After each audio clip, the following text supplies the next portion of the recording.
And hey, everybody, this is Clayton Banks, CEO of Silicon Harlem, tech guy, doing all this kind of great stuff to try to help as many people as I can for your life, essentially. As we become so tech driven, it's important that we all get more and more access to it, right? And know a little bit more about it. And most certainly deal with the issue that comes with cybersecurity. And here we are to talk about that right here in Harlem Week. And we're actually doing this not only just in front of you, but right through your computer. And you'll be able to see this information forever because we will make sure it's available. So I'm so excited about it. And I got a great partner with me. And if you, some of you have had this conversation with us before, it's one of the great cybersecurity persons that has really been focused on this is my dear friend Ken Kern. He is the man. I'm happy to be do this. We love doing this together. But he also is just a great person. He's really good towards people. He's had some real difficult things in his jobs. He's had to take really tough things going on in jobs that he's has had. And I'm always so happy that I get to one. First of all, I just happy that he's a friend of mine, but he's also super smart about this issue of cybersecurity. Not just because we're all talking about this. This is for organizations, companies, I mean, nations. I mean, it's that important that this man has had to do. So, Ken Kern, bring us on up. Let's start talking about some things. Talk a little bit about you Yeah, and you and well, I. Let's get this. Let's the get. fir- well, thank you so much. Well, the first thing I want to say is what an honor and privilege it is to be here with you today. And to our audience who's listening, just I'm really grateful for the time and your attentiveness.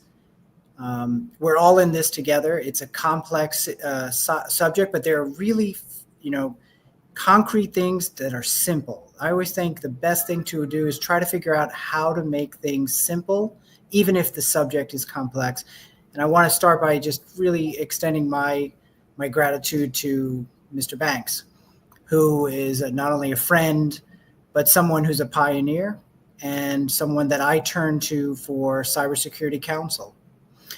So by way of background, my name is Ken Kern. I've been in the cybersecurity field for about 2 decades now, both in the public sector and the private sector. Had wonderful opportunities to work in both spaces and see it, the cybersecurity threat, from as varied postures as possible. But let me just sort of start us off by, well, where do we stand today as you're viewing this? Let me give you the cybersecurity landscape, and that threat level, as defined by the U.S. government, is elevated. It was raised on June 22nd from guarded, so we are at a significantly high level called elevated, and that was in response to the U.S. strikes on Iranian nuclear facilities the prior day, the 21st of June. And what that simply means is we as a nation elevate our protective status, shields up at a very significant level. And when you look at the geopolitical landscape, these are fraught times. These are complex times. If you just look through the lens of the U.S., you've got a core four, to use that language that the Yankees used to use, but there's a core four of nation states that are constantly in a fight against us: North Korea, China, Russia, and Iran. And those state-sponsored actors, they're wreaking havoc. They're trying to hurt not only the U.S. but globally. They're not the only threat actors in town. You've got people who are as young as 14 years old who are committing cyber criminal activity, and everybody in between. So for those of us who are just trying to take advantage of the amazing technology that exists for your businesses, for your schools, for your faith communities, unfortunately, when we're trying to take advantage of the good, there's a lot of folks out there who are trying to take advantage of that same technology, harvest it, and many times hurt our schools, our companies, our faith centers. And so we're in a fraught time, but we know what?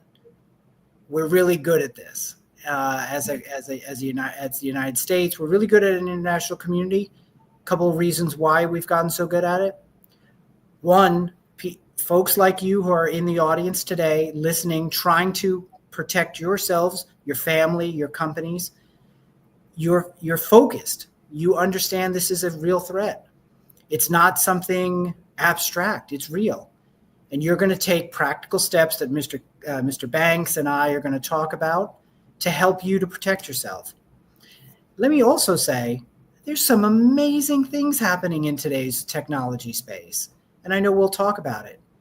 AI, for example, some folks have described AI and where we are right now as it's the new industrial revolution. It is as momentous as that moment in history known as the Industrial Revolution, because it's systematically changing the way that we do things as a species, not just our companies, but really how we operate. And we're just at the beginning. So Clayton, those some initial thoughts. The way I view it is we've got a lot of threats. That's the threat landscape. We got a lot of tremendous opportunities.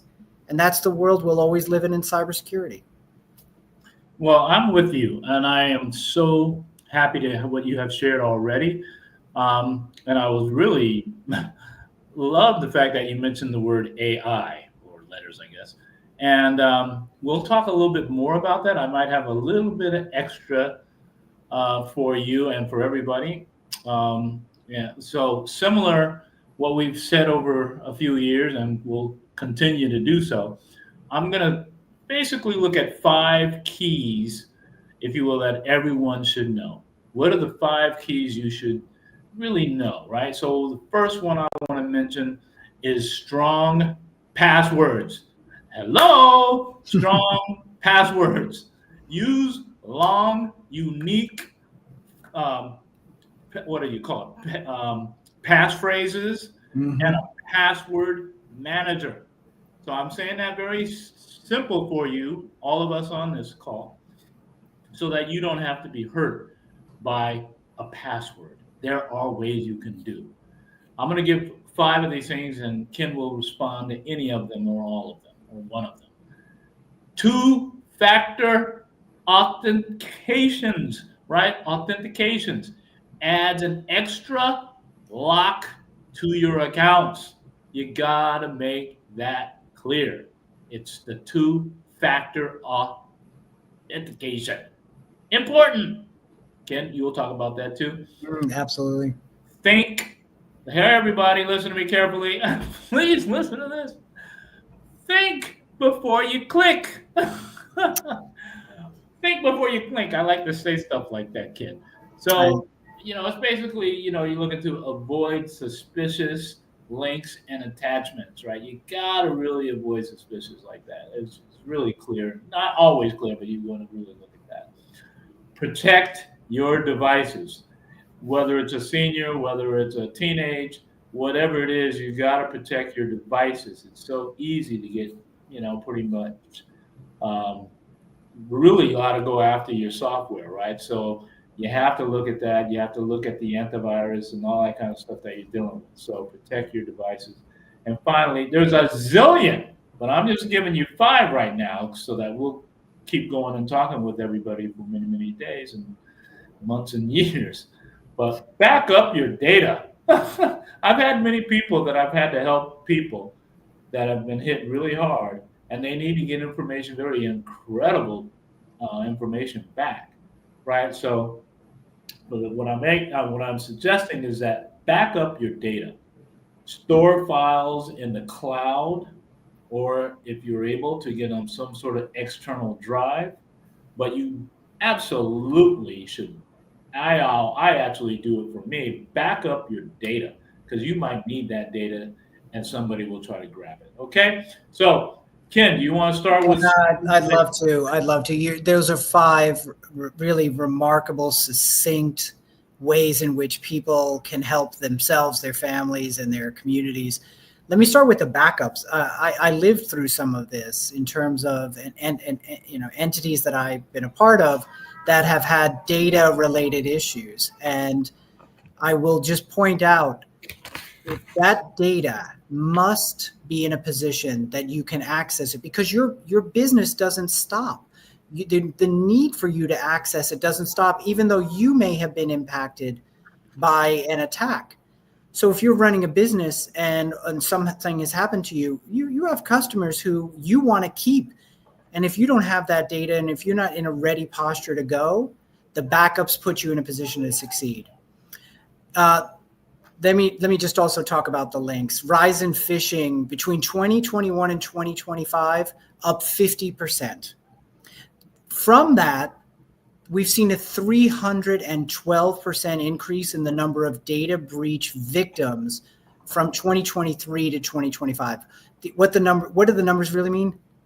That our cyber criminals are artful at getting you to click at things you shouldn't click on, and take advantage and monetize what that information is in order for them to steal your PII, your personally identifiable information, in order to go ahead and execute fraud against you and others. So when you say think before you click, it sounds basic, but there are firms that conduct monthly training exercises, if not sometimes even more, on their employees to help their employees get better at avoiding clicking on it. So you think about companies investing in it. I'm urging you to take advantage of all the free opportunities that exist out there. And we'll talk about some entities that provide free training in order for you to become better at this. And we all are not really good at it. It's hard. There's a reason cyber criminals are really good. They're skilled. Now add on the capacity for artificial intelligence, and man, oh man, they have just been able to up their game. You used to be able to get an email and say, it kind of doesn't read right. Something sounds off about this. No longer. It's going to read really beautifully. It's going to trick you. It's going to tempt you to click. And we all have to be on guard to avoid it. So those are some thoughts. Your top 5, I urge the audience to write them down. I urge you to go ahead and then make a concerted effort to take a step. What am I going to do the next day on those 5 and get those taken care of? I'm glad you said that, and yes, I agree with you. And please, everyone who gets a chance to see this will do hopefully what we're talking about. But I have a little extra jump on top of this. I'm not finished with this. So what I started thinking about, Ken, about cybersecurity from the perspective of that you and I have talked for several years together. Yes. Now I'm starting to think about, like, since what we've talked about, what has happened since, let's say, through 24. Now that we're in 25, has there been anything sort of different in 24, 25 moving forward? There's a couple I wanted to talk about that, and I'd rather have you talk a little bit about it. So I'll give you the idea. Yeah, please. One of the things I'm thinking about is you said it all right. I was glad you kind of set it up. So don't be mad at me. I won't. But never. AI, what you talked about that very beginning, obviously that's like a really hot thing right now. Obviously, you and I both know AI has been around forever, but it's sort of cool now. But AI is now used by a lot of both defenders, if you will. Yeah. And there's also hackers are using AI for hacking. It's a little bit faster in a lot of ways using AI to be able to get to that kind of attacks. I'm curious, have you thought about that? Because I've read a lot about this. And AI is really cool. I get it. But there's another side of it. It's always this coin, right? It's the both sides of the coin, the positive, the negative. The positive, and I'm a resounding fan of artificial intelligence and what it can do. But no, hopefully that isn't just a sense of like, oh, it should just be run free. You have to have structure around everything in life. And part of that is figuring out how is we as a society How do we embrace this? And you said it right, Mr. Banks. Artificial intelligence has been around for decades. You know, when the post office was sorting your mail back in the 50s so that it went efficiently, that was AI. You know, so we think of the post office sometimes as behind the times. They were actually way ahead of the times. Mm-hmm. And it's been around for a long time. Simple things, baggage reading, complex, you know, that companies were using and governments were using for decades. Mm-hmm. What's the difference now? It's more readily available to each of us on our phone. Mm-hmm. We can actually use it ourselves and create through generative AI, meaning we have artificial intelligence that we, within our devices, embedded in there. We don't even have to download anything anymore. And we can go ahead and create things by just simply using these tools. Mm. And so I think the big change in terms of the threat landscape is this. And I pointed to it a little bit earlier. All of us are sort of getting our toe wet, you know, new users in AI. Well, those, and we try to spend a little bit of time each week. Maybe we'll test it out. We'll do things. Well, those cyber criminals, they are literally, some countries have armies of people who are dedicated to the task of using artificial intelligence to wreak havoc, to steal, to do things. And so when you think about the sort of who's got their foot on the gas all the time using the technology, who's, you know, really driving 100 miles an hour, those are the cyber criminals, and they're using the AI fast. And that doesn't mean anything other than this. I encourage people to start using it. You all have it on the devices. Try something new and interesting that you may want to do. I heard someone say to me today, hey, you know, we're looking at, you know, planning meals that would help us organize our week, and being creative and introducing new meals into it. And that's something that an AI tool can do. It can, and so, you know, start small if you haven't done it before, see how it goes, and keep at it, and keep taking swings at it. And then we'll talk more about protections in a minute. But right now, I want people to say, I want to be part of this, because it's not stopping. It is a river that's running. Ooh. That river's strong, and it's not going to be stopped. The question is, are you going to be on that river moving and safely moving? And how do we get you on that? How do we get you encouraged and excited about that opportunity and safely on that river? Well, yeah, listen, that is, everybody, I hope you are catching all of this. This is incredibly important. And some of it seems new to some people. It's certainly been around, like we said, it's been around a long time. But the fact that all of us are getting impacted by it, so we have to be very clear what we're dealing with. I'm going to give one we've used before, but I'd like to see what you're thinking around this. Yeah, and then I've got a good question for you too. Okay, well, we'll do this one and then you come back. Sounds great. I'm going to go back to one of our beautiful ones called ransomware, right? The ransomware, which has increasingly targets amongst businesses, particularly small businesses, for example. I think it has had an impact on schools. And I believe, frankly, I think really much in Harlem. It's a lot of communities. So I'm curious what you've experienced have had about that. Yeah, it's a constant worry and challenge. It is the thing that I think if you're in the cybersecurity community, you're worried about the most, because what ransomware really is you are in a locked out posture. Somebody has got control over your systems, and then is ransomware is saying, pay me a ransom and I'll go ahead and help you re-access your own stuff. And these are often very sophisticated individuals. So you get locked out of your information. You're in a really bad place if you're running a company. You can be running anything. You know, it's a big and small. We've seen it large educational institutions where students and professors and all the amazing things that happen at a university, people are blocked out from being able to do things. Think of all of the intellectual property that a university has that could be taken away and you're locked out of that access. It could be a faith community. It could be a multinational business. Bottom line is 5 actors in the represent 41% of all victim posts on the dark web. In other words, there's 5 really bad ransomware groups that engage in it: Lockbit, Ransomware Hub, and to name some of the 5. They are prolific, they're skilled, they know exactly what they're doing. And then the complex part, Clayton, is if you're ever in this situation, the question becomes, what do you do? What's the playbook? Like, what do I do? Do I pay it? And then when you decide that, how do I know that I'm dealing with a criminal? I'm going to pay a criminal. Why do I have faith that they're going to keep their word and give me something?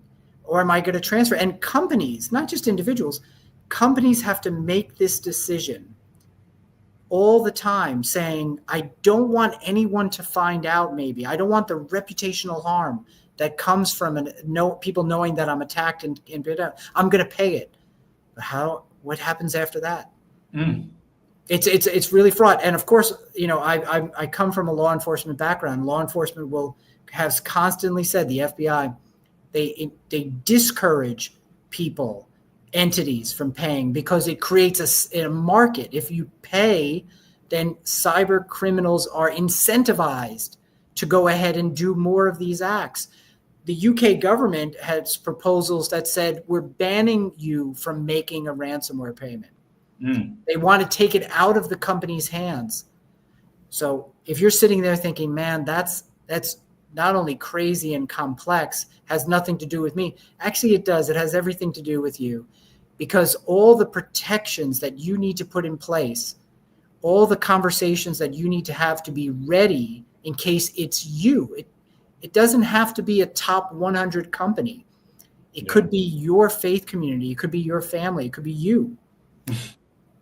And so I think the question I was going to turn to for you is, that's the problem. What should people do, in your view, in your experience, when you're counseling corporations and entities of all different backgrounds? Are there some practical tips that you give to say, hey, this will help me not be in a position where I get ransomed, I have an attack on me? Well, I have a bonus at the end of this, by the way. Oh, I'm excited to hear that. Some new things that I have for everybody that I think will be very interesting. But I will say that the way I look at it is, there's very difficult to say there's 100% of anything. So my goal has, I don't know exactly how to answer your question, but I'll tell you this. Yeah. For everybody, and certainly for me, make sure you have more than one way that you put things away. And so I think that's great advice. Yeah, think about your grandparent or somebody you love and all this other stuff, and everything is gone.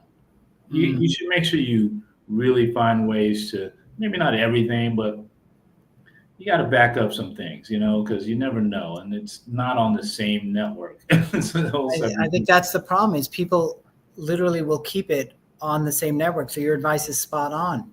These are investment questions for folks. Like, okay, if I'm running a small business and I'm trying to get things started, and I know I keep everything here in these folders, and if there's a threat to it, you can't have your backups in the same place as your originals. Yes. Because your backups are going to be unaccessible, non-accessible, inaccessible. One of those 3 are right. So I think you're spot on. And that's the strategic choices. People, large companies set up entire grids where one is walled off from the other. And the practical impact of that. And when I was talking about those armies of people, I'm not joking by that.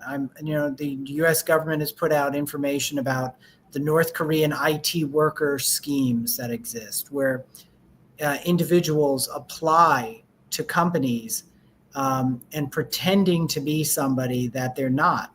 Literally, they are oftentimes AI generated images of individuals and voices. And so they do a real interview over Zoom, just like you and I are talking now, but you're not talking to the real Ken Kern. You're actually talking to somebody else. You end up hiring me, giving me access to the system that, of your company. And then I'm off and running, taking advantage over time.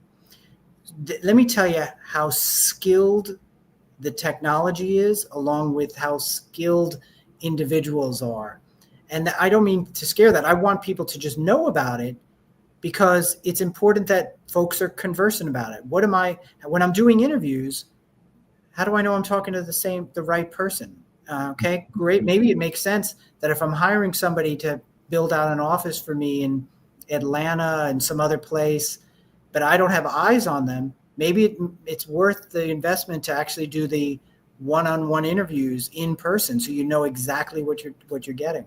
Certainly if you're dealing with overseas employees. So lots to think about there. I just want to tell you, when you ask me what's changed over the last year, man, it is amazing knowing some of these things that are out there. And the FBI is very public with it. They don't hide stuff. They want companies and individuals to know about this. And so do a Google on North Korea IT worker schemes. You'll find it fascinating. Yes. Yeah, I've done a little bit in India also. So there's a lot that's crazy.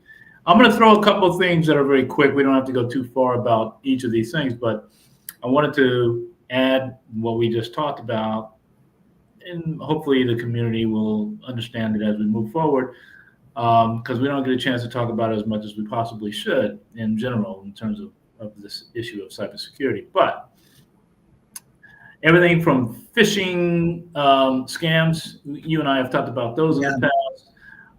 One that I really wanted to just mention for sure is there's now this thing with our devices, right? Everyday devices like smart stuff and all this other stuff, really, really getting a lot going on with that. Particularly, like, people don't realize it's like smart TVs, right? I mean, it's like, really, you can be shot. Somebody can grab a lot of information for you. Even a vehicle. Your cars are all, really tech driven and all sorts of stuff. They're all being hacked, and people don't even know. You don't even think that could be possibly happen. Yes, it can. So, to your point, there's more things. It's not like the same old, same old. There's more going on. And a lot of it is because tech is a pretty good place to go to. So it is. It's a great spot to be. Yeah.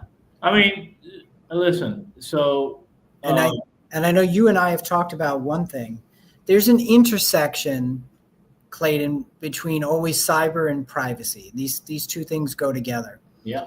When you're and one thing that I'll just encourage people to think about is every time you're trying to get to you're downloading something, it's fraught with risks. You have to know before you do. I have you see a number in the corner there. I have a young son and I have a young daughter, 8 years old. They're trying to navigate with our guidance, my guidance, my wife's and the school's guidance. How did they interact in this digital environment? And we have to shepherd them through this, right? We want them to be strong in technology in ways that when we were growing up, we just didn't have that same connectivity. Well, they are connected. They have laptops in school. Why do I raise all this? When you think about protecting your family, I think it's really important that you follow all those tips. They apply not only to you and your business, but your family as well. Spread the word. Take these tips and share them. And also on the privacy side, when you're doing these downloads or accessing a website, you're often asked about cookies. Accept all cookies, accept the limited cookies. That's all complex stuff. I just want you to do one thing. There's no need for you to accept all the cookies. Accept the limited amount that makes the website functional. Because when you are doing that cookie authorization, essentially you're giving another entity information about you. They're sort of learning how you operate as a consumer, as someone on the internet. And I'm just encouraging you, you got to protect yourself. One little way to do it is to accept the limited cookies in order to have the functional website. So don't choose all. And I know you and I have talked about that. It's just, these are all strategic choices. Sometimes it's easy to click all or confirm or go because you just want to use the service. You want that shiny new thing, that shiny new app. Be guarded. Be guarded. The same way that our government is guarded and then elevated, there's times when you have to be guarded. And I just encourage you folks to think that way. Everyone who's on this call right now, I hope you are really maybe even just writing down a lot of stuff that we're talking about, because it's going to be very helpful to you and your family, your friends and everybody, and certainly for yourself. And I had a few more things to talk about, but I'm going to move a little bit. I'm going to just take one more in terms of what's been happening. But I also have the future of cybersecurity. I wonder if Ken is going to be ready for that. That's a little bit extra. But I do want to say one more of these things that we've been talking about. AI stuff. Go ahead. Yeah, I do. I want to tap into your expertise. One thing that I'm always coming to you for is to tell me a little bit about your thinking about education. How do we get more people in the door and the opportunities for jobs in this exciting space? What practically do you say? What's your read on the environment and the opportunities right now? Just if you could just sort of share your thoughts with the audience, I know I want to hear it. Well, I'll make it really quite simple. I really am going to very quite simple. I would have the great honor to meet one of the in the federal government about this issue, and we were having a talk, and he said to me, Clayton, that I need 700,000, and I was like, I know you're not asking me for money, but he was like, yeah, I need 700,000. I was like, what are you talking about? He's like, we need 700,000 people for cybersecurity in this country, and that were jobs for young people, old people, don't matter, can make really good money, and the whole part about it. But this country is being attacked all over the place, and we don't have enough people. And guess what? It can only be people that are from United States. You can't get a bunch of people from other countries to do it. So that is still an opportunity. That is an incredible opportunity. So we need to get this put inside the schools. From when? From elementary. We got to start getting people. Your son, my kid's gone, but my kids are old. Right? Anyway, so the point is that we have to make sure that we get the young people and even older people to learn into this space, because not only it's a great job, making a lot of money, but also you're doing something for your country. Yeah, it's helping for your community. It's helping for your mom and pop businesses. It helps you in schools. It helps at the banks. It is needed dramatically. And I will hopefully, not just by myself, but around a lot of us, to get on with that and get behind that number. 7. Wait, that's an awe-inducing number. 700,000 people. But that's, when I think about it, is what are we doing as a community? What are we doing as in our schools to get our youngest people excited, because they're so gifted at technology. And anyone who is a parent or has a young one in their life, whether it's a friend or, they just know instinctually that little child, they know what to do with that device. But there's a next step, which is how do we go ahead and introduce really sophisticated level of training? In some European Union countries and also in Scandinavian countries, they've introduced cybersecurity training, like the introduction to it, as early as 5 and 6 years old. because that's kids are already on the devices, right? It's not like it is not something that the kids are not involved with. They are actively involved with it. And folks sometimes think, well, I'm going to try to keep devices away from my kids, as we do. I make that choice. My wife and I make that choice together to limit it. But schools literally give a device because that's how they're taught nowadays. They're taught with device. That's a good thing. And the question is, how do we get those young folks on a trajectory where they're thinking about not only the exciting parts about technology, but saying, just like they have to learn how to cross the street the right way, they have to not talk to strangers the right way. They don't have to talk to strangers. What are the things that they need to do to keep themselves safe? And then we've got to get them in the marketplace when they get to a point where they're excited about job opportunities. So, you've always been a leader in that space. You've always been somebody that I've turned to. Thanks for sharing with me. I had no idea about that number, and we got to chip away at it. Well, and so the struggle, to your point, the teachers don't know how to do it. So that's why you don't hear a lot about it to school with cybersecurity, because a lot of teachers need a lot more information themselves. They have to go ahead and get some sort of schooling for young people. Young people can fast very quick about it and all that kind of good stuff, but we need to get schools. It's almost like right now, I think even I've been trying to share with some of the government about what are some new, stronger, if you will, protective laws. What are the new laws that are really sort of getting stronger, is from my perspective, and that's something in your space. But I'm just saying, it's like we got to really get stronger laws. When we do that, we're able to now put the kind of information for the schools so that I can then trickle that down into the young people, and literally in colleges as well, walk around with get out of college and ready to get into a job right away. So it's a process. It should not be hard to do forever. I do advocate for what I'm saying, and I hope that it will continue to work on it. I'm working on it hard. We get these laws done. This is the Department of Labor, 700,000. Come on, we got to get it. I know. I'm sure there's someone in the audience right now who's thinking, how do I help my niece, my nephew to be on the trajectory? How do I help their own job? They want that job too. Exactly. How do I help myself say, wait a minute, you know what? This is a real opportunity for me. How do I do it? And I would just say for folks, don't boil the ocean. Start small, right? Yeah. Start small. What class do I take at my local community college? And I go to a cybersecurity professional. I say, hey, what accreditation do you recommend I get? How do I get involved in this? Do I do an internship if I'm a young person? Just get my foot in the door, become part of the conversation. So little by little, but thanks for raising it. Appreciate your insights on it. Always do.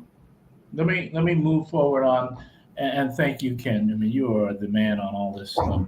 But let me quickly say what I think of what's called the future of cybersecurity. I can't wait to hear to respond to some of this stuff. I'll talk about my perspective. So anyway, one of the first things I've been thinking a lot about is, and I'm glad I said what I had to say about AI, but I had another part about AI. Mm-hmm. I believe AI is basically in cyber defense, right? So in other words, it's a cyber defense that's connected to AI. Detect threats faster, but hackers use AI too, right? So there's a way that AI can really be helpful with cybersecurity, and I think it's incredible to take full advantage of it. So I'll say a few more before you maybe respond to each one. So another one that I've been trying to work on this forever. I was talking about AI 8 years ago. Nobody was listening to me. And finally, 2 or 3 years ago, all of a sudden, everybody blew up. But I was talking about this 8 years ago. And lots of time, everybody, okay, Clay, now nobody did anything. And then all of a sudden, boom, chat GPT. Everyone, okay, now we can go. And I get it. So the second one right now that nobody's listening to me, No one's listening to me. They should. They should. Yeah, I'm telling everybody, here's the next thing. Quantum. Quantum resistant security. I mean, you're talking about something that is one of the most powerful things. Something that could take 10 years could be done in 10 seconds. Yeah. Quantum. If people aren't listening to me, but I hope people will listening to me right now. New encryption. I mean, come on. Quantum is creating new encryption. Basically, you won't be able to get, hit by these crazy people. So I just wanted to throw that in there. I think that's I'm not going to add much to it, only because I think you are doing exactly what I when you say people aren't listening, I wanted you to know the last 8 years I've been listening to you, and I listen very closely to you.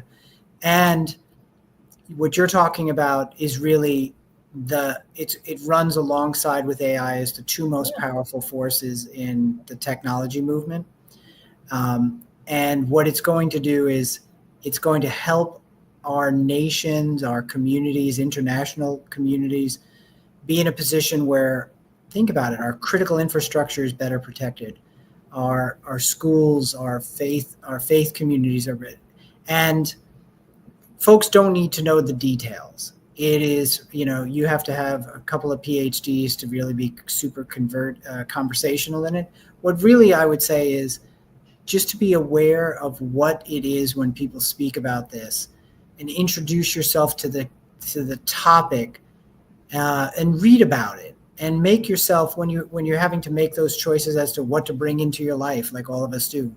What do I bring in? What books do I bring in? What movies do I bring in? What is it that I have limited free time?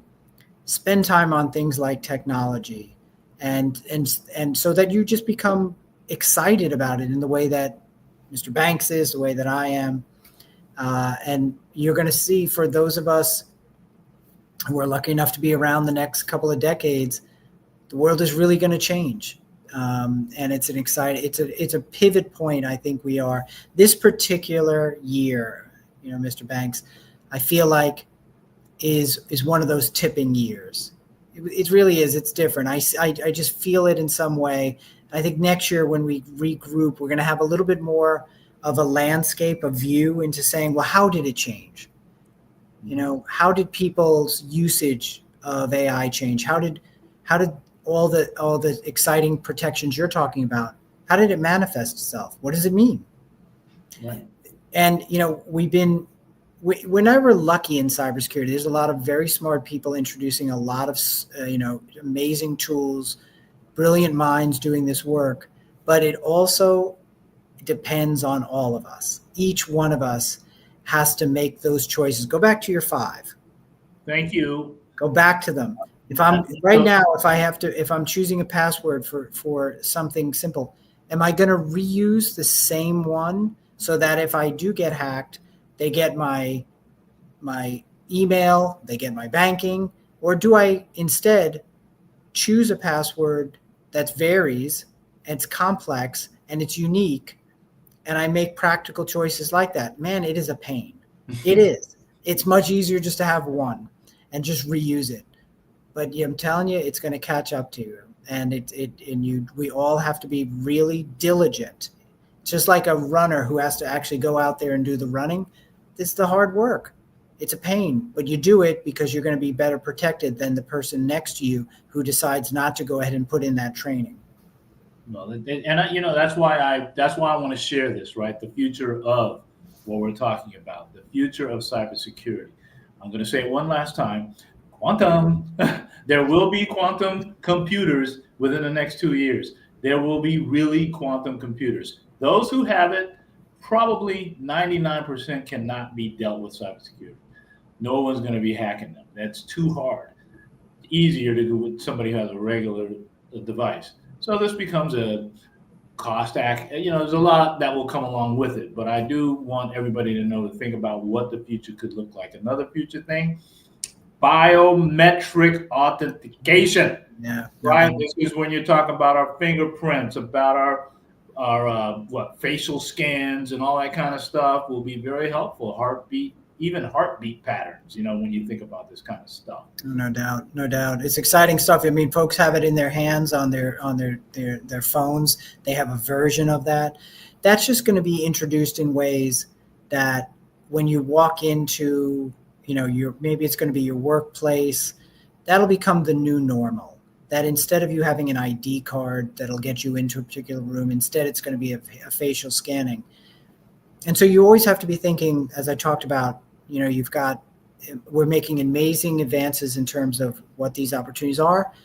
You also have to think about, okay, well, where does all that get stored? How does what interest do I have in knowing about that? Some things you don't control, right? You work for an entity, things happen, there are choices sometimes beyond you, but I want you at least be aware of it, aware of, where the trajectory is going. And the trajectory is faster and smoother. Something called friction. In other words, if I can get into a building faster with the same sort of security protocols, because instead of a card which I could lose, and then somebody picks it up off the street and gets access to the building, instead my face. Now that's going to become the new normal. That's really exciting stuff, and stuff as a society we also have to think about. Well, what does it mean? So big questions. I know we're going to be coming to closure fairly soon, and I don't want to miss the opportunity just for people to go back to those 5. When you join us next year, my hope for those who are listening is that you come back, that you see this as an opportunity for every year to kind of like just do like you do with your doctor. You come back and you get a checkup. Come back in. Is there something new that I learned? I'm constantly at the tipping edge in between the time that, Mr. Banks and I are talking with you. You're doing your own study, your analysis. You're not skipping over the opportunity to learn technology. You embrace it. And so I just, when I think about where we're going, I'm incredibly excited. And, I'm also, I'm aware, right? I'm aware of what the threat landscape. I started with the threat landscape, but I started because I want folks to be simply, shields up, as they call it. Means I'm ready. I'm in a posture where I'm going to embrace all these exciting things, but I'm also embracing the reality that there's a lot of stuff out there that, bad actors do bad things, good actors do good things, and you figure out the way to sort of make the most of it. Well, I said that I had one last thing at the end, which I said I could stop cybersecurity. If you remember at the beginning, I said I did. So I'm gonna share that.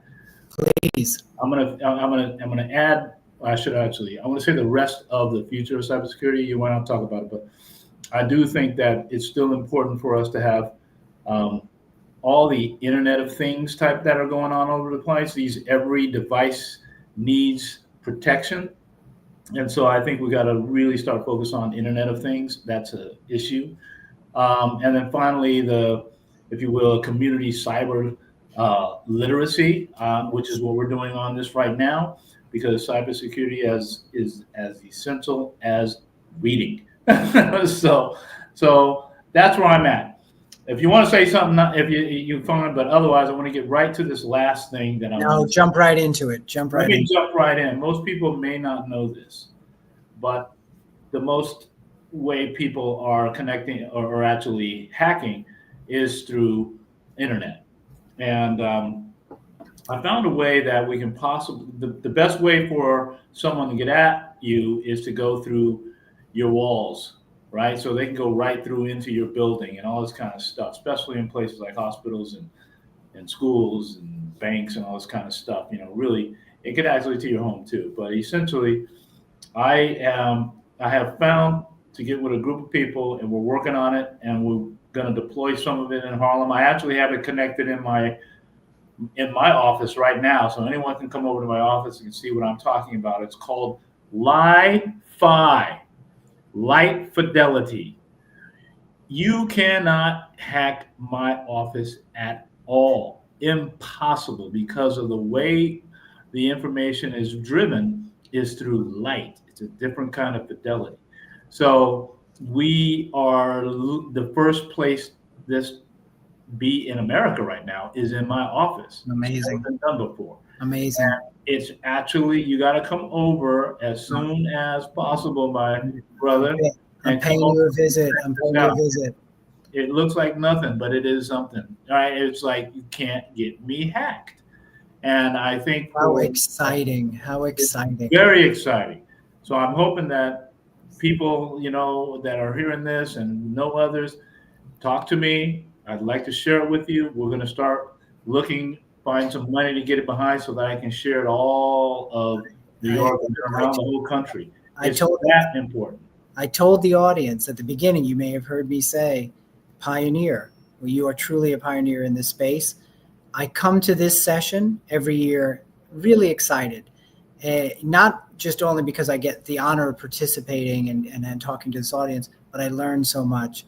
And so I owe you a visit. I'm looking forward to seeing all the great things that you're doing to protect yourselves. And I know what you've got a global vision. You're thinking, how do we take this and move it outward?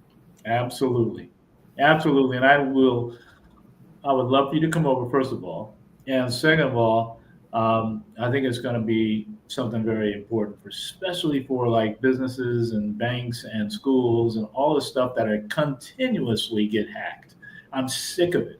So we found a way to do it. It is it's faster than a regular network. It's really, really good. So I have it up. It's running in my office. Anyone can come over and check it out, see what I'm talking about. It's incredible. Great way to finish out this idea about cybersecurity that we might have. And it could start in Harlem, frankly, by the way. We can start the whole thing in Harlem. We're already ready to go. So hello, Harlem Week. We're about to go. Let's go. Everybody get with us on that. Thank you so much. All right, you put the last few seconds you want to say, sir, and we'll let us go. It's really short. It's one is just to the audience. Thank you for your attentiveness. Thank you for your energy and your focus on this subject. And I look forward to coming back next year and talking with you some more. And to you, Mr. Banks, it's always an honor. It's always an honor to be alongside you on this session. And then the last thing I'd just like to say is, for me, a very special individual by the name of Lloyd Williams was the one who introduced me to you and to the many folks. And I think of him today as we're having this conversation. Well, I can't say a whole lot because I'll break down. That's my guy. There's no question. But I really totally am helpful that he put us together. It was really great. He just knew how to do stuff like that. So I'm so happy that I became a good friend, and that's you, my brother. Oh, thank you. I love you even more that you have a son that is a Leo. A Leo like me. Well, all the best to you, and I look forward to talking with you next year. And thank you for all those who made today possible. All right. Thank you very much, everybody.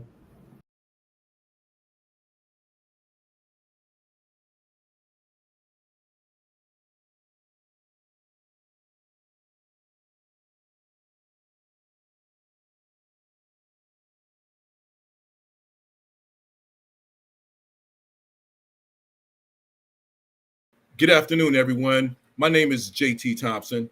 I am the CEO of Renaissance Equity Ventures Corp. And a co-founder of Municipal Data and Power. Today, we'd like to welcome you to the first of our two panels in our series, Municipal Data and Power and the Harlem Week presents the American Freedom Initiatives, as well as the New York State Data and Power Initiatives that include infrastructure, housing, small business development, and education in this conference for Harlem Week. So without further ado, we're going to bring in our panelists with us. I have two esteemed panelists, and I'm going to ask them all to introduce themselves. First, we have Dr. Henry Whitlow. Good afternoon. I am a co-founder with JT of Municipal Data and Power, and we are very happy to be announcing our programs and our initiatives at Harlem Week. It's very, very appropriate because Harlem Week is the renaissance and the beginning of a new era in our country, for the country in general, and for Black people's role in it. We are very pleased to present the solution, we think, to many of the current day challenges. And I'm coming from my place at university at Clark Atlanta University, where I'm faculty member in the School of Business. But also with JT, we've been developing municipal data and power for, I think, a time like this. Well, I tell you, Dr. Henry is being very modest to our audience out there in Harlem, as well as around the country and around the world. Dr. Whitlow, would you also tell them what you did at IBM for all those years? Well, I'm an applied mathematician by training. And after I finished my undergrad at North Carolina Central in math and physics and business, I switched to work at Dow for a little while. And then I went to Harvard, where I got my MBA in finance and IT. Left there, went to IBM. At IBM, I worked in supply chain, manufacturing, and at one point I worked in treasury, where I got familiar with the bond market, how it works, and also was responsible for 72 data centers for the Northeast region of IBM, looking at their forecasted needs and how they were balancing the customer demand for compute capacity with the internal demand for compute capacity in order to grow our product mix. And that gave me a real good handle on the fact that I've never seen a data center with enough power or a company with enough compute. This has been for the last 35 years. It's been a constant struggle to have enough power and enough data. I've seen it up close, and I've worked with different programs around the country, Rebuild LA to Atlanta Project to empowerment zones and opportunity zones. But the real fun is solving these riddles of capacity. And that's where I think my background and my experience fit so well with the current challenge. Well said, Dr. Henry, and we appreciate you.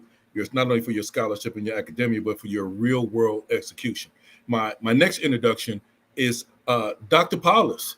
Dr. Paulus, you can't see his face right now, but you might see it when we post this. But I want everybody to meet Dr. Paulus. Dr. Paulus, let him know. All right. Good day, everyone. It's a pleasure to meet you all. And I'm really, really excited about this opportunity to have this panel discussion to teach you a little bit about our technology. A little bit about me. I currently serve as the CEO of Georgia Hydrogen Carbon Ventures, and we are a licensee of Metro Carbon Ventures. This is an initiative that is laser focused on bringing good technological solutions, not just to communities, but also to institutions as well. And when I speak of institutions, I'm specifically speaking about schools. So in a nutshell, I come from a background of the credit card business. So I worked for American Express several decades ago, and I pretty much got my hands dirty playing with a couple of different projects. And of course, if everyone remembers, 2001, we had a real big tragedy here in the United States. We migrated away from, in what we call in our business, basically face-to-face or call center services into the online business as well. So I eventually worked on a project that replaced my job over time.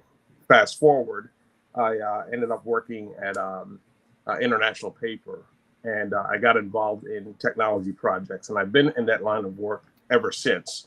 Now, as part of this overall initiative, working with MDP, the Hip Hop Hall of Fame, all of these other entities, as part of Georgia Hydrogen Carbon Ventures, right now, this is a very big project initiative. We started off very small, being just implementation for fundraising for a business, but it's turned into an economic development opportunity. Now, let me explain that for just a second, and I'll give you the floor back in just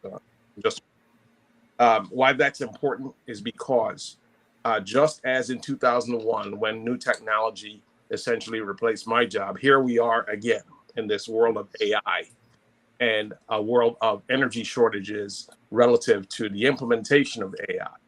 And what MDP offers in conjunction with our technologies, the opportunity to really go into communities and decentralize them, but put them in such a fashion that we actually provide a community benefit. And in and of itself, that is phenomenal, because not only does it provide you with the power and the resources that you need to overcome energy shortages, but it gives you the ability to also employ people in your community, okay, which is something no other entity can actually claim. So it's a very exciting time, and I am really looking forward to this journey, this ride, and laying the groundwork for something that's going to be phenomenal long term. Well, without further ado, all I can say is the credentials speak for themselves. And this is just a partial look at some of the team members. But we wanted to make sure that we present a realistic look for our community as to what's actually happening right now. So, gentlemen, I'm going to call on you. I ask a few questions before we get real deep into this. In regards to the industry right now, it seems like data centers are being the big push. And at the same time, power is missing. And we have to catch up because our competitors are really ahead of us. Can you explain to our listeners and viewers so they can get a clear understanding rather than just dismissing data centers, but figuring out how we can make everything work for us? I'll be happy to take a stab at that, JT. The everybody kind of knows that AI is here. At IBM, we were using generative AI over 30 years ago, but it's very expensive, very power intensive, and it was something that was used for very expensive, big company solutions who could afford it. Now, fast forward, just like anything else, when something becomes cheaper, more people want to use it. And as AI has become cheaper, everybody is now using it. And that causes the entire overall demand for AI to simply explode. But the power hasn't exploded with it. So the demand is there and the power is needed, and people are clamoring for the AI. But the AI companies are dependent upon the utility companies to create that power. The utility companies, they work in a framework that was good 30 years ago, but that was before climate change with these severe weather fluctuations, and it was before AI with this seemingly insatiable demand.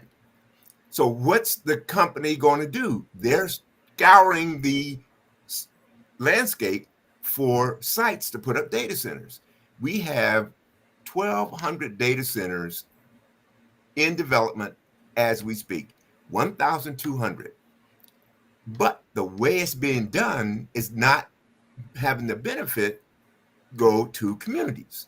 The benefit is being extracted by the big tech companies and their data centers, but they leave the community with the residue and not the profit.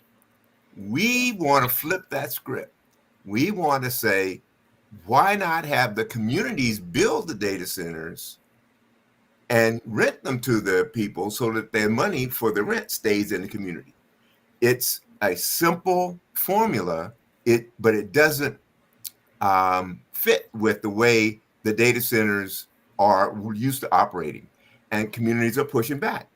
They're not accepting data center applications at a very fast rate.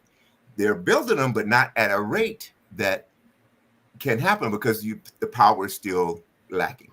We're going to say distributed power, so we can put the power in the community and the data center in the community. So we're going to come back to revisit those points. But Dr. Paulus, can you chime in on the state of the industry right now and where you see it headed? Yeah, let's unpackage a lot of what Chris Whittle just shared with us. Now, 1,200 either in process or partially complete or some complete. That is a shortfall of the 5,000 data centers that the country pathway to implement. You hear that, everyone? We need 5,000. We only got 1,200 up to bat, and we can't power them yet. Go ahead, Dr. Paulus. And in addition to that, we are 50% of the way behind countries like China, who are far ahead in this arena.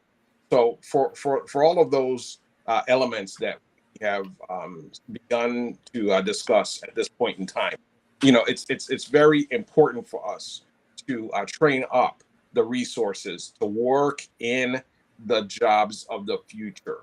Okay, I say that emphatically because here I am at this juncture where AI has the potential to even replace some of the work that I do. So if you think of this from a personal perspective, a lot of the tech projects that the big 10 consulting firms are deploying nowadays, preparing cloud infrastructure and all of these migrations that need to take place, they have shortfalls with respect to on-time delivery and staying on budget. AI can change the face of that. Okay, so it's going to require that we, as a country, migrate towards an education platform that prepares our resources to work in the industry that are going to be powered by AI, engineering solutions so that companies can be more effective and efficient, but doing so in such a manner that we maintain a degree of global dominance. Now, I will say this one last piece. Just want everyone to remember that as AI is here and present, we cannot in any shape, form, or fashion dismiss our past. And I'm going to go back 4 years.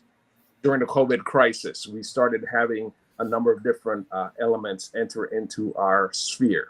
One of the issues that we started seeing way back then was just a shortage of chips, because we started doing different things like infusing tariffs on different countries. And the items that we need to power our infrastructure were being withheld from us in such a way that we couldn't get cars manufactured. The military and our entire national security was at risk because we couldn't get chips. Now we have fixed some of that, but as we start moving towards AI, we have to realize that if we are not players on the ground level, at the foundational level, and doing so in such a way that it actually benefits communities and not produce harm, then we're going to continuously be behind. So we have to, elevate our level of knowledge about the benefits that data centers bring to communities, what those benefits bring to people individually, and how we're going to leverage that knowledge and that technology to move forward in this century, in this decade, whatever we want to call it. Wow. So I appreciate you sharing that, and same for you, Dr. Henry. So if I'm taking this in now for our audience that's watching, not here just in Harlem, but also around the country and around the world, where these same issues are impacting. So you guys have identified a few sets of problems: national security, power constraints for AI data centers. You identified the slow economic and tech growth. You also identified the fact that we have to retrain our workers from a workforce perspective. You've also identified that the infrastructure and the community participation is lacking in all of these items, and thus the pushback. So tell us, how is MDP the solution? What is MDP? Can you share that with us? And what is this Freedom Initiative? Well, it's sometimes when you have a very, very complex set of problems that are all intermixed, you might think that you need a complex, big, centralized solution. But MDP is the antidote for that. We go for a decentralized solution, small county by county solutions that can bring in the resources to get that county involved with AI through an AI data center, that county involved in power by distributed power generators around the county. Instead of building big power stations, we build small, deployable, distributed power modules, each with their own AI compute edge node so that we can start to distribute educational content to that location and the schools around that location. So Dr. Paulus and I are working on a HBCU education exchange, a kind of a course exchange, an extension program. And when we distribute that through these 10 to 20 power stations in a county, we have enough educational content being distributed, power being generated to run the data center, which is needed. It's simple. We build a data center owned by the county. We build a microgrid owned by the county. We train the people who live in the county. And then we move to the next county. So sometimes you can eat an elephant all at once or one bite at a time. So I believe we got a slide to show what the initiative looked like, right? So to be clear to everyone that's watching right now, there is an intense deficit right now in this country. Financing has been cut off from states. Financing has been shut down from counties as well as other municipalities. And so the most important thing that we need to talk about is the resources. Go back to the first slide. So the main thing that we need to talk about right now, what we're together with on this call, is what is MDP? Now, we know MDP is also a 6320 and a development company, right? Can you explain that to everybody, Dr. Henry? Yes, there's a nonprofit 6320 that works with the nonprofit called the county or the jurisdiction and other community entities. And that special purpose vehicle can issue tax advantage bonds. And once those bonds are issued, that Municipal Data and Power Authority, that special purpose MVP, works with our nonprofit to issue the bonds and manage the bonds. And then together we hire and charter projects for the development of the data center, for the development of the microgrid, for the development of the education and other restorative projects in the community. So basically then, for all of those watching, Municipal Data and Power, Navigating the Future was for sustainable cities and communities. We're initializing an American Freedom Initiative, which is a bond series for different municipalities around the country and around the world. What this entails is that all of the funding that has been lacking from the federal government, as well as other resources that are lacking for infrastructure and community development projects, as well as housing, MDP can now be part of that solution. So can you explain how the community benefits from this initiative, Dr. Henry? Sure. It gets the freedom is in the name. And this sovereignty, this autonomy is where the money that's normally flowing out through the platforms, going out through the cell phones, going out through the streaming services is not in any way circulating in the community. By building your own data center, when people want to use the data in your community, they do that by coming and renting your space on your data center. Therefore, the money doesn't just go out, there's some of it that stays. This is America. We want these technology companies to do well, but we also want them to pay their fair share or participate with the community so that it's not a one-way street. So basically what you're saying, I was going to say, basically what you're saying then is that the old business model was the data centers come in, the power folks come in, they get a tax benefit or something, which you're going to talk about later, and none of those resources come back to the community. But with MDP and the bond series, if I'm hearing you correctly, that not only do the communities are able to help that process with their own data centers and their own micro power grids from a decentralized way, they now actually have money to actually invest in the community projects locally, infrastructure, housing, and the other things, right?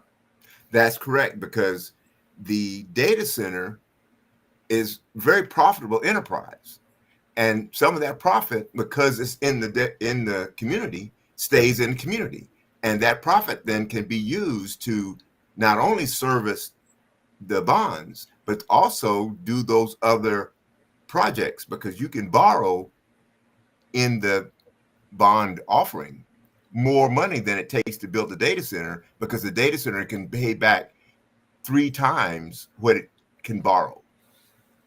So therefore, we're finding a whole nother economic development solution for states, for counties, municipalities, HBCUs, and others. Dr. Paulus, how do you feel about this? Man, I love it. At the end of the day, it's all about uplifting communities. And let me ask the question: can we be real on this discussion? Of course. I really want me to get. Let me put it to you a slightly different way. What I like to do when I speak is I like to break things down in a manner in which people can absorb and really, latch on to the conversation really well. So let's think about this for just a moment. The classification of data centers across the country differs depending on what state, county you're operating. Okay. We're talking essentially about a large industrial utility. That's nothing other than a big facility going into a community and utilizing a significant amount of power. And everybody thinks that, hey, this is great. We got this, all these jobs coming to the community. All right. They're going to use up power, but they're going to pay for it. But here's the problem. The laws of supply and demand come into play. Mm-hmm. Of that, if you do not have enough power supply, okay, over time, when that demand increases in your community, the unfortunate part about this journey is that what the utility companies start to do is they either meter and or increase rates to justify them building additional facilities to supply the power that's needed. But because we're constantly behind now, what MDP is doing, partnering with us, is giving us the opportunity to move into these communities and provide them with the power that they need in such a way that it does not negatively impact those communities. Okay, so Yes. that in and of itself is extremely powerful. Now, AI as an entity or as a utility in and of itself, you have to think of it from the perspective of all of the industries that it's going to be powering and impacting. Okay, so we're talking about right now the economic impact, right? It's going to impact education, as I talked about previously about with workforce development. It's impacting healthcare in ways that you can't imagine. Walking through a door and a device scanning your body and giving you a diagnosis of what's wrong with you before you sit down and talk to the doctor. Yes, we're headed there. So, and in that process, we're talking about the funding structure, the justice structure, the political structure, technology, and media. All of these things are going to have an AI enabled component. So, that being said, it is the perfect economic development opportunity engine for any community. But giving them the ability to have an autonomous, decentralized system gives them more control over what can occur down the line. Now, some of the technology partners that we work with, this is going to be a stretch right here.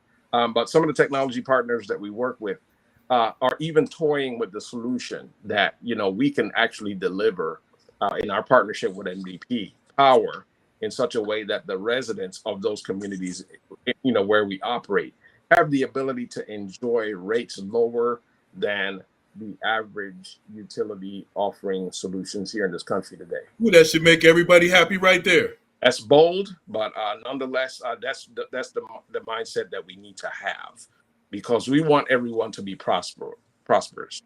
And if you think about in the long term, one of the biggest contributors to a company's overall profits, it's either fuel or electricity. Think about a hospital, for instance. Mm-hmm. Okay, the average hospital can see utility costs up to 40% of their actual expenses. Yes, and why rates are going through the roof. It's not just the medicines and the operating costs are extremely high. So think of your data center moving into your community in the same light. You want to offset costs in whichever way, and the only way to do that is through a green solution. So that's why this partnership with MDP is so vital and critical to communities seeing this as being an economic benefit and something that actually positively impacts and affects their pockets. You know, Wow. we talked about the digital divide for many, many years, and everybody knows that if you don't have access to the internet, your life is going to be shorter. You're not going to have access to the goods and services, and that was nothing compared to not having the benefits of AI in your community and being prioritized down the line where one community gets it and your community doesn't. You need the freedom to build your own AI, deploy it with your own power, and attract these businesses who are deploying AI to your community so that when they do medical interventions, you're there. When they do education interventions, you're there. When they start doing traffic and mobility and other interventions powered by AI, which we're only scratching the surface of now, we know what happens to our communities. We get prioritized to the end of the line, and we don't have to let that happen. And that's not going to happen to cities like New York if we get a chance to have a safe zone. There you go. That's Look, Look, all I can say is thank you to you both on this particular topic that we're discussing, because now we've opened the door to where we're really going to the real good stuff. So to in layman terms to everybody out there, what we're basically saying and what we're hearing is Dr. Paulus mentioned autonomous. We're trying to give you an idea of where we're heading from a data, a power, a tech standpoint within your local communities. You might not see it, but there's things that exist around you now, whether it's the smart city stuff that's being implanted in your cities now, from cameras to access to no cash checkout without people, all these other things that are being innovated around you. But you want to know, how does what we're talking about affect you? Your prices are high right now, whether it's food costs. He mentioned electrical bills are super high. All these things that are coming out of your pocket and out of your city pocket, MDP is working to get some of that stuff back into your pocket. So therefore, your life is better, yet you have the full benefit of everything. So with that being said, let's talk about the MDP projects that are coming right now so we can get into the New York State proposal.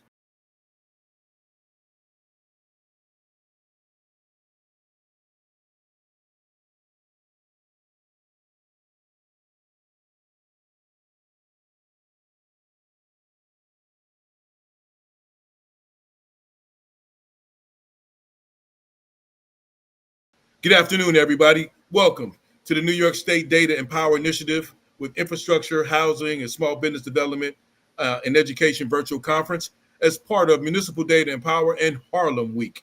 So we have a special guest here on this panel. I love it when I'm surrounded by geniuses. So we're going to give them all a chance to speak before we get into this.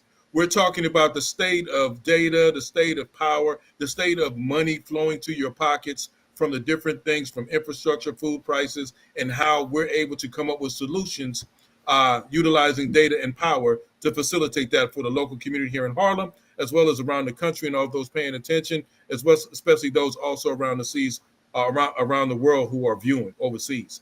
So without further ado, we're going to start first. We have John Carroll. How you doing? Welcome. Great, JT. Thank you. Thank you so much for inviting us today. Look forward to sharing what is happening with municipal data and power. Tell us a little bit about yourself, though. Let the people know who you are and a little bit about yourself. Particularly my role with MDP is serving as a strategist and focused on virtual team facilitation, where what we're doing is engaging the communities so that we can build trust that what we're doing will help uplift their community based upon what that community wants, needs, and really wants to fund with what we'll be generating from the assets that will be coming into the community. Excellent. We also have Bill Mann with us. Brother Bill, why don't you let them know who you are, my friend? Thank you, JT. My name is Bill Mann, founder, CEO of Automated Intelligence, dealing with a lot of autonomous communities, showing communities how to become self-sustainable, how to generate additional revenue for the governance, the builder, developer, the community, as well as the people. That's incredible. I look forward to getting some of those solutions that you have. Y'all stay tuned. We got some great stuff coming your way. And of course, we got with us Dr. Henry Whitlow, Clark Atlanta University, IBM. Go ahead and reintroduce yourself again, sir. Good afternoon, everybody. I am really excited about what we're doing with MDP. As co-founder of MDP with JT, we have been working toward this announcement date for with great excitement and anticipation. I am part of the School of Business at Clark Atlanta, but I'm also the proprietor of several entrepreneurial efforts around the subject of workforce development. That's my passion. I've been doing it at the university for almost 30 years, and I've been doing it in my real life when I was with the service and when I was with the um, um, economic development initiatives around the country and at IBM. So I really am looking forward to how I can bring this program to help people understand how this economy is shifting the ground under our feet. And Harlem has always represented Renaissance. It's always been kind of looking out for a new way of looking at things.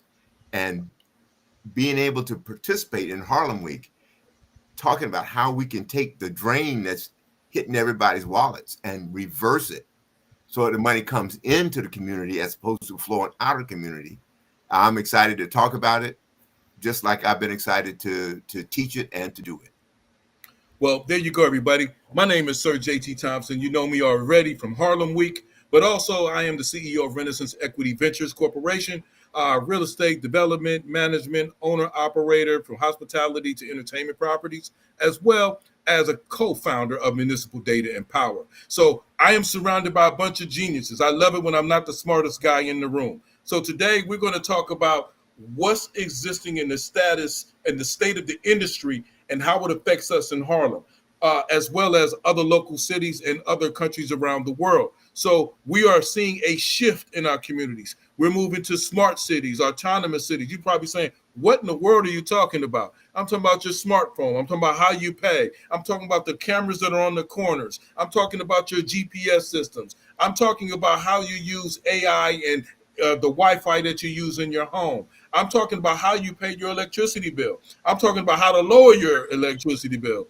I'm talking about the fact that federal government has stripped a lot of resources that are coming to local communities. We're not talking about Medicaid and all that. I'm talking about housing, food prices. I'm talking about the things that affect your wallet. So today we're going to introduce you to the state of the industry and what's being done to help solve those initiatives, and also to participate with Municipal Data and Power in New York State, as well as other counties and cities around the country and other countries around the world. So without further ado, gentlemen, I want to talk about the state of the industry. So we're going to start off first with you, Dr. Henry. Tell us the state of data and power. Well, the state of data and power is, you know how they say that at State of Union. Well, the state is dire. It's interesting. We live in interesting times, and the microgrid or the power grid, the state is overwhelmed. The dual impact of climate change on the weather that you see, subways flooding, Yes. fires in LA. Yes. All of this is because the weather has changed.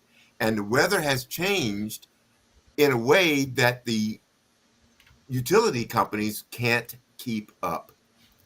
They have this centralized philosophy of building big power stations and then running lines out to the homes and to the businesses.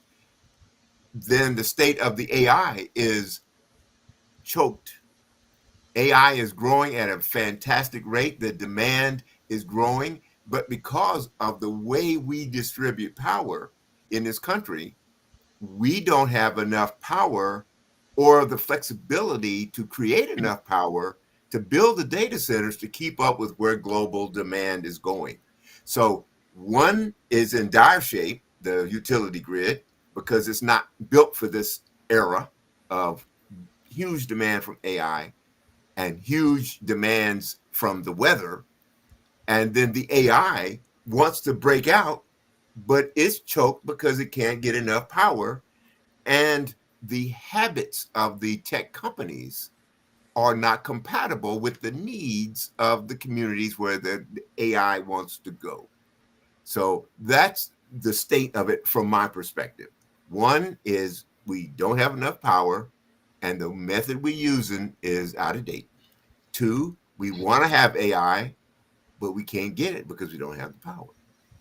So, John, piggybacking on what he was talking about from your perspective, we know that there's 1,200 data centers coming online, but we're slow because it needs 5,000, and we can't even power the 1,200. So, what is the state of the industry to you? Go even further into what Henry has brought up. The resistance is growing to AI data centers due to that power demand that Henry just brought up. Also due to the impact on water. Also, the promised job creation may occur during construction, but not during operation. There's not a great deal of number of jobs, and there's already been tax incentives given as opposed to having, as Henry said, revenue flowing to the community. Wow. That's where we're flipping the script. That's where we're saying, instead of that, there's got to be a different way. And I really would love for Henry to speak to that different way. He's the one who really generated the whole vision here. So, Brother Bill, man, you come from another perspective with autonomous cities and other things. Your hands is in a lot. What is your perspective on the state of data and power right now? Well, the state in data and power and water is very antiquated. The infrastructures are very antiquated. We must look at a new way of doing it and being able to do it fast, meaning being able to modernize our infrastructure. When you're talking about autonomous community, we're not just connecting the same old way. We're integrating not only the utilities, we're also integrating government, businesses, communities, faith-based organization all into one, to whereas now we can monetize the data to whereas it has value to a community. Wow. So basically, a lot of these things have happened. Like we went from the industrial age to the informational age. We flipped the script to the internet piece, and a lot of us wasn't able to participate in that. So now we're rolling into AI right now, and there's other solutions on top of AI that's needed. And so this is an opportunity in this economy right now. I see this as an opportunity for new innovation, new creation, as Brother Bill Mann just talked about. The antiquated ways of doing business needs to change. So in lieu of that, the information we receive that we want to talk about, especially here being in Harlem in the Northeast, it's the new Harlem Renaissance, baby. That's what we're here talking about. So the power grids in the Northeast are so congested and they're antiquated, using that same word again, but also across the country, that we are vulnerable right now from a national security standpoint. John, there was a report that came out. Can you tell our audience about the report? Recently issued is the VAST report, the Vision for American Science and Technology. It was issued, I think, back in April. It was focused, 70 of our leading scientists and researchers came together and issued a report that stated that we need to really focus on decentralized power, on community ownership of AI, and really looking at this as a national security imperative. And we really believe that what has been put together, you and Henry and the rest of our team has put together with Municipal Data and Power, is the vehicle to implement what was recommended in the VAST report. Very exciting. So, Dr. Henry, Brother John just explained the VAST report, which is a significant report on national security for everybody who's paying attention.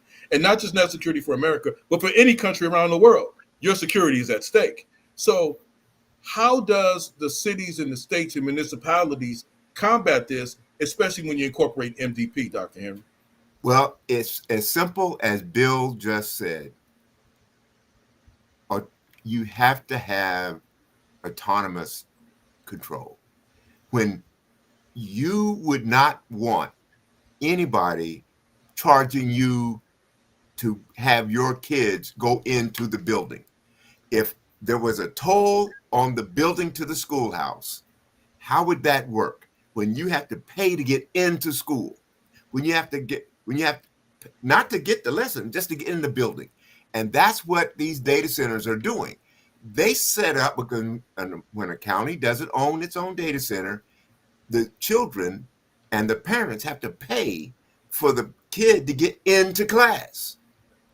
And then they pay for the class. And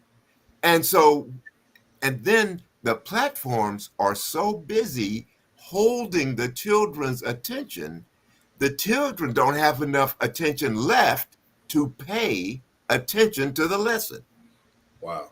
So you're paying and paying and paying. That's when John said communities are resisting. They don't know what's wrong, but they know something is wrong. And what's wrong is that you would not want to pay to go down the street to the bodega. You would not want to pay to have access to the dry cleaners. But right now, if you don't own your own data and you don't own your own AI platforms, you will have to pay when those things go to AI. And if your community isn't in the most favored spot, or can be paying the most, the communities that pay the most will get the best AI. They'll get the best medicine. They'll get the best shopping. They'll get the best of everything. And that is why it's so important that the VAST report said we cannot have foreign countries owning our medical data. We can't have foreign countries owning our shopping data. We can't have foreign countries owning our electric grid. But that's what's happening now. And that's why the VAST report said, whoa, time out. This is not going to work. And why Harlem? We end up at Harlem as the epicenter of everything. People might think they're important when they're in Miami. People might think they're important when they're in Chicago. But Harlem has been and continues to be the epicenter of what's new and happening. And when the people there realize that their electric bill goes up because people want AI, and they don't have any control over who makes the power, who owns the AI, there's going to be resistance. So let's join the resistance and give them a way to own the power and the AI so that we can attract that new medical service, so that every community can attract that new education service. Everybody can attract the new way of doing policing and the way of doing mobility and the way of doing content delivery. If you're not owning it, you're renting it. So let me just say then, for all of our lay people that are watching, basically what these gentlemen are talking about is the fact that all these things are happening around you, and the old ways of doing business are now coming to a head. And what that means is you typically, when you look at your electric bills, you're looking at your food bills, you're looking at all these things that are happening, but with the new data centers, the new need for power and the water situations, all of your data is not safe. You don't want nobody knowing your hospital records, let alone your Social Security stuff. You don't want people to have access to your kids. You don't want people to have access to everything that you do and where you spend your money. So in other words, they are making money off of you. The solution would be, how do we reverse that, where that money can now come back to empower you locally in your communities to help pay for your housing, your infrastructure, and the other things. Bill, would you like to add anything else to that? Yeah, basically, and just kind of going back to something you said earlier, we are beyond the information age now. We're in the age of creativity, and we are more creative now than ever before, and we're given the proper tools. To piggyback off what Henry was saying, but the tools are not ours. So what we're doing with autonomous communities is setting it up to where you will own your data. And by you being in a position to do that, now you can monetize your own creativity, your own content, and really who you are. Because we now you're in a position to own the data and you can share it, and then we can be able to tokenize the community itself as a whole. Wow. The thing I like to talk about and think about is the keys. Who holds the keys? Because when you get ready to get out into your car or to come into your house, you got the key. And with the new blockchain and AI data centers, now the people have the key to their house. They have the key to their education. They have the key to their skills. So when Bill says you can monetize it, he means we're going to give you the keys.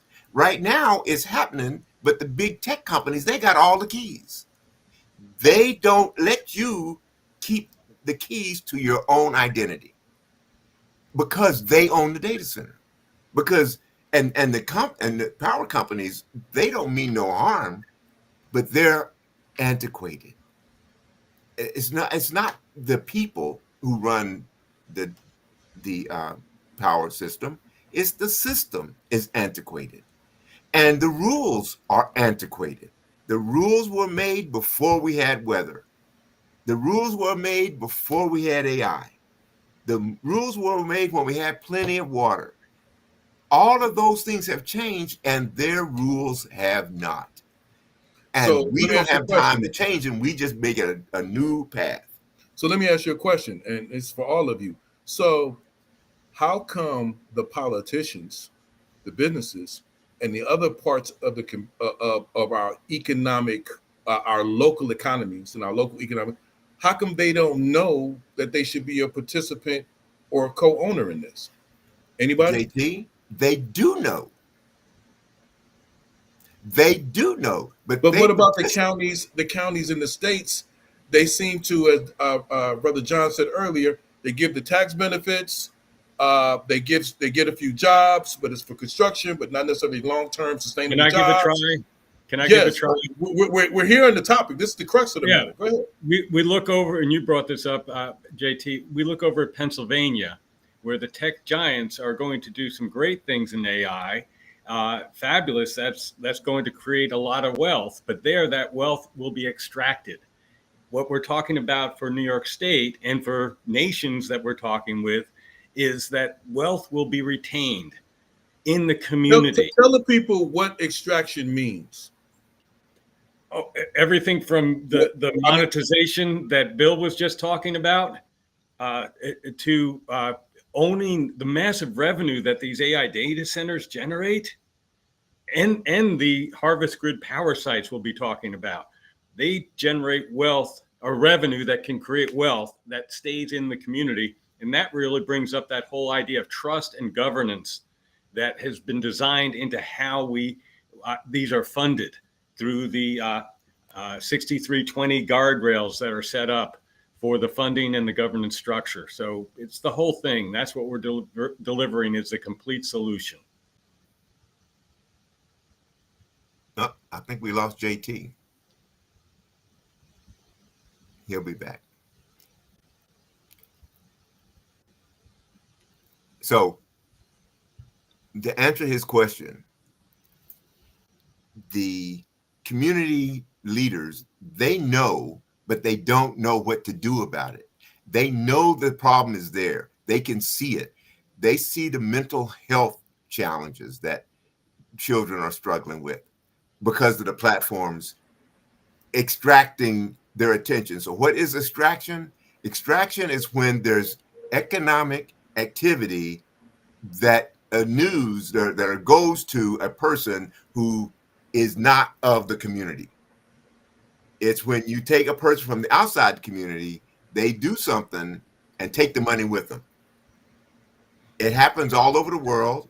It happens, but with AI, it's going to happen a lot more, with a lot more speed, and you're going to feel it a lot faster.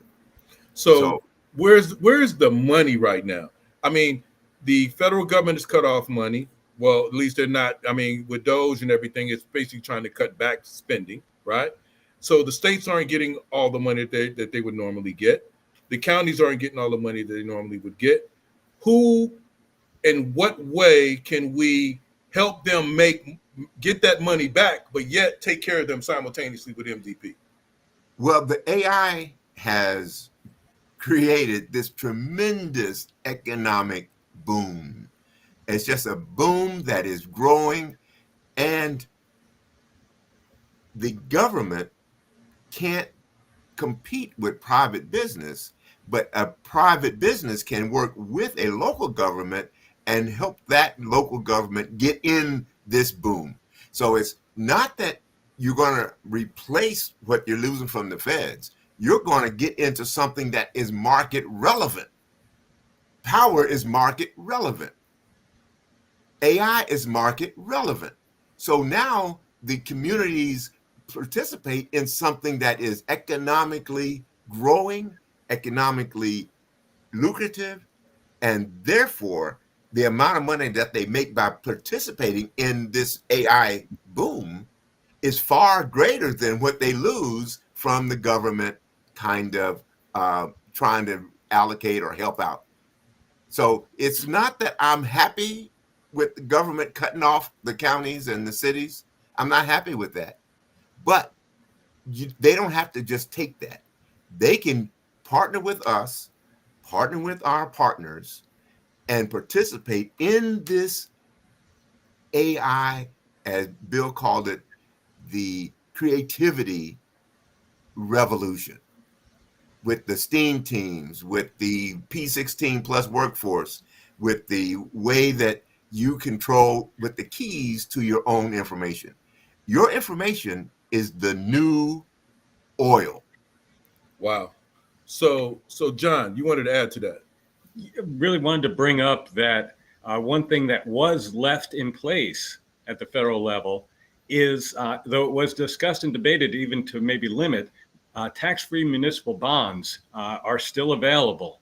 And we want to show how through the massive business creation, job creation, economic growth that will occur through municipal data and power, through what we're going to see in New York, that the tax base at the local, state, and federal level will far outweigh any amount of tax-free nature of those bonds. Bill, did you want to add something to that? No, I think they covered pretty much everything that needs to be said. So the way I look at this now is, so let's let the cat out the bag here. So we talked about the state of the industry, state of data, state of power, national security. We talked about the cities and the states and what they have and what they're up against. And we talk about available funding resources. You just mentioned the bond issues. So basically, I just talked about MDP with the MDP authority, 90 billion that leads to data centers, power grids to meet the national security interests, power interests in New York State, but also leaves about 30 billion to assist in housing, redevelopment, infrastructure, education. Is that the mechanism for us to move forward now? It is. It is. It's the same that we would do for any county, but a bunch of counties at the same time, because New York has a more urgent and bigger opportunity. It's not a problem. It's just the way it is. But the opportunity is huge. And as an example and leader, New York could really show the way. So I did want to mention about autonomous cities and its future. And Brother Bill, can you share with us, just with the audience, what they can anticipate in the future with that? Yeah, sure. With the autonomous community, it comes with a variety of things, from workforce development, being able to educate our kids to be able to work into the community, to empower them to generate revenue. It represents wealth for businesses to collaborate, work together. It represents the governments to have transparency when you're voting on different rights of what your community would like to have. Wow, that definitely sounds scalable, and what Bill is talking about. Um, the flip side of that is, Dr. Henry, can you explain what a county grid, a standard county unit is for our audience who have other counties and other cities across the country who are interested as well? Sure. The key to scale is keep it simple, keep it standardized. I'm a big believer in standardization. If we can show how one standard county of 1 million people, your county may be smaller, county may be larger, but we use the standard county as a model to show how it works. So for a standard county as 1 million people, it has one tier 3 data center, it has 10 Harvest Grid sites or generators. Those generators all have edge compute nodes. Then you have a mesh network to pick up the homes and the schools around that generator until they touch each other. So the generators are connected through the mesh network, all sending it back to the tier 3 data center that's hooked to the big, bad backbone fiber internet. So now the community, the county, is wired so that every student, every learner has a real-time feedback on their education, a real-time feedback on their health, a real-time feedback on their transportation issues.